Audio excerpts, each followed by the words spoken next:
Bonjour, je suis Jean-Baptiste Baron et j'aide les dirigeants de PME submergés à optimiser leur temps pour ne plus en perdre. La loi de Parkinson, qui n'a rien à voir avec la maladie du même nom, a été découverte par un Britannique, Cyril Northcote Parkinson, and yes, my accent is great. Il a publié sa découverte en 1955 dans une revue économique en Grande-Bretagne. On considère cette loi comme loi fondamentale de l'organisation du travail.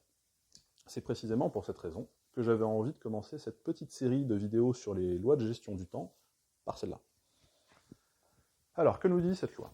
Cyril, on va l'appeler Cyril parce que c'est son nom, nous dit très simplement que le travail s'étale de façon à occuper le temps disponible pour son achèvement. Il s'est rendu compte de ce principe en réalisant qu'à son époque, dans son pays, le nombre de fonctionnaires augmentait plus vite que la charge de travail que ces derniers avaient à accomplir, mais qu'ils étaient tous paradoxalement très occupés. Il y avait donc une raison à ce phénomène, et c'est de cette manière que Cyril l'explique. Alors, mais encore, on va essayer de traduire. Si on traduit en termes plus simples, ça signifie que si vous décidez de faire un travail en 3 heures, vous allez inconsciemment vous conditionner à faire en sorte d'utiliser ces 3 heures pour faire ce travail. Alors que si vous aviez décidé d'y consacrer qu'une demi-heure, vous y seriez probablement arrivé, grosso merdo, au même résultat, en une demi-heure. Prenons un exemple qui parle à tout le monde, la réunion hebdomadaire au bureau. Si vous, en tant que dirigeant, décidez qu'elle doit durer 3 heures, vous et les participants allez étaler la quantité de sujets abordés pour occuper ces 3 heures, même si la valeur ajoutée de ces sujets n'est pas très importante.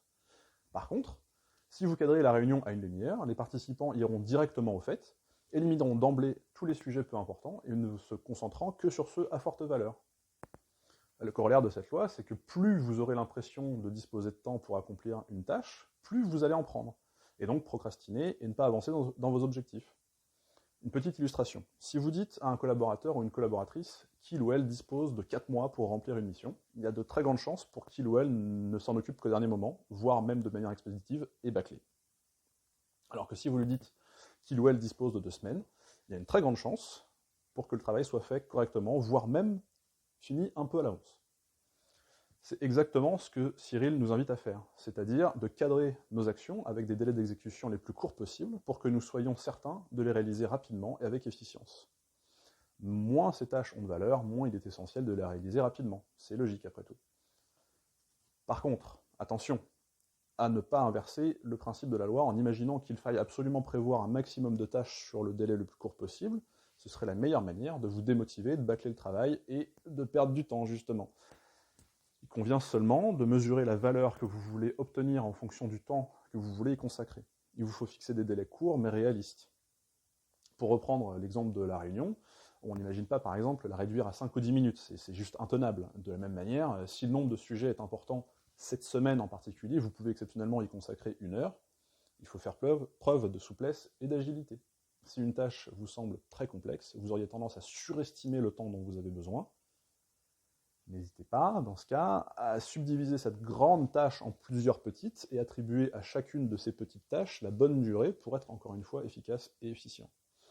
Voilà pour la loi de Parkinson, première d'une longue série. Je vous souhaite une excellente journée et toute la réussite possible dans vos projets du moment. Si vous ne savez pas par où commencer, je peux vous suggérer de laisser un petit commentaire sous cette vidéo et nous trouverons une solution personnalisée à votre situation. À bientôt.